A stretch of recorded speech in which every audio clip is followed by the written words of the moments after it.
architecture of two different systems, one using the active tag and one using the passive tag.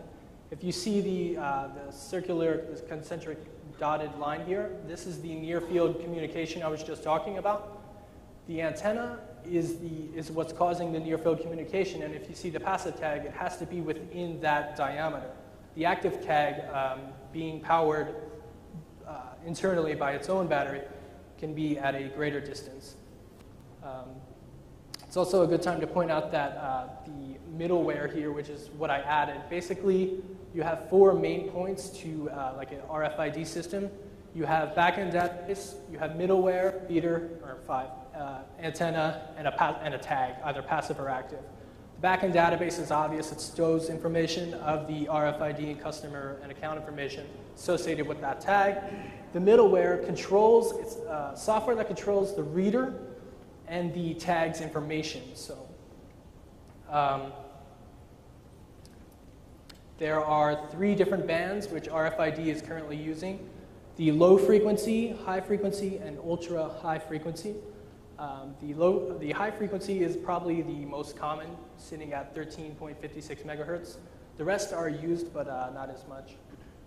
The frequency is a pretty main factor when you're choosing RFID cards, because they have 3 distinct effects: the distance of the signal, the propagation of the signal, and the physical size of the tag. If you've seen the antenna on the passive tags, they're a lot larger than they really need to be.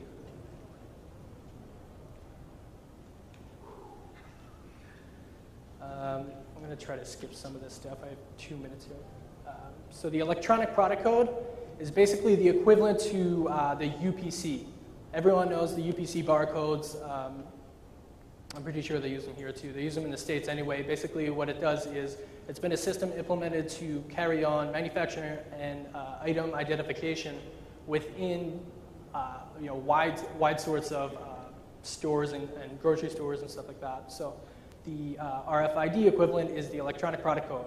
What it does is the standard is GID 96, and it uses 96 bits of data. And the data is easily separated. As you see here, it's 28 bits of identifying the manufacturer. So we have 24 bits to identify product specification. We have 36-bit serial number. This is the unique identification of the object. And then 8 bits EPC header. The 8-bit EPC header is actually something that creates a bigger uniqueness to the EPC. It's just added to give it a more strength of security.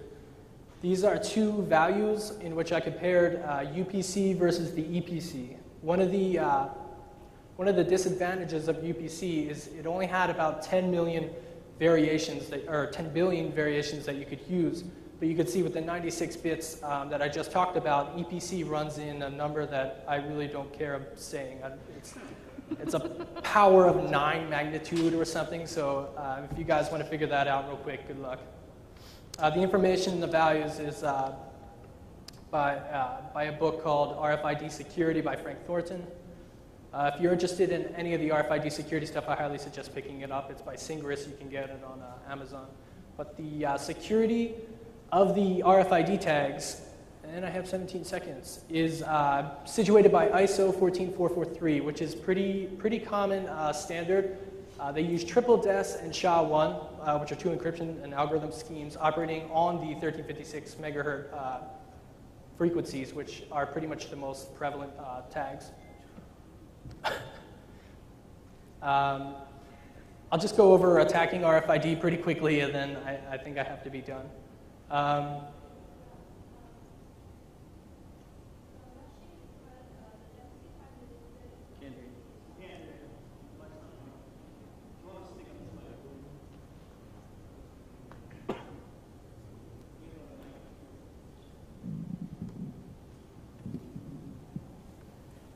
Sorry, we're rushing because I know we're supposed to end at 6. We're rushing for 15 minutes earlier because the Deputy Prime Minister is coming to the hotel and the bomb squad needs to clear the hotel 15 minutes before. So if we could take questions at the booth, because Lockpicking Village is on at the display for tomorrow, the whole day. So appreciate we could take questions there. So I'll let, we'll do the pricing at the booth as well for the best questions tomorrow. Thank you. We'll let you continue for. All right, I'm just going to go through a couple more slides and then I'll be done. What I'm going to be talking about really quickly is probably why you guys came here to a security convention, is attacking RFID.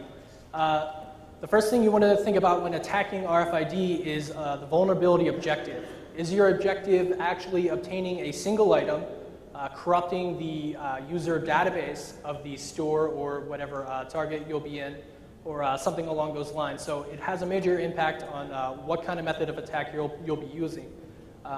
One of the things I talk about is the electronic pickpocket.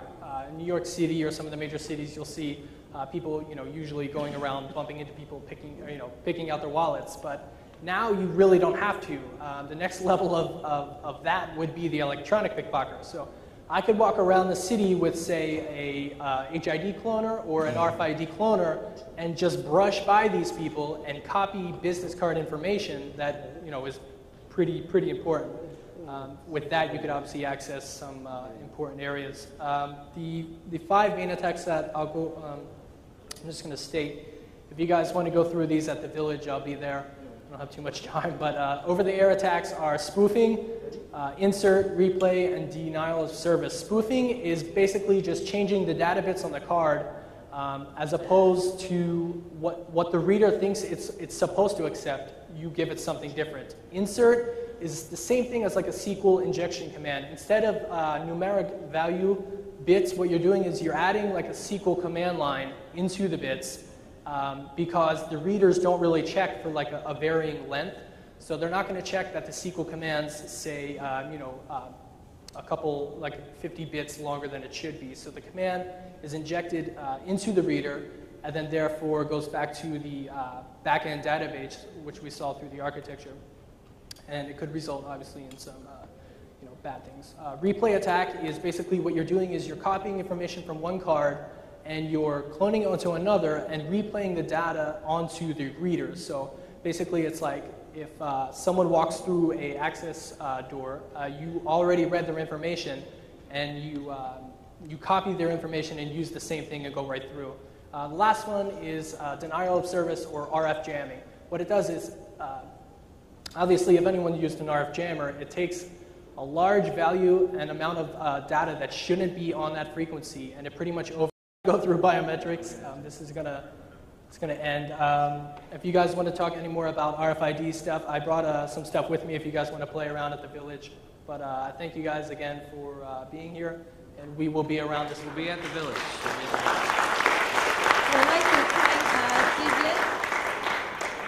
We'd like to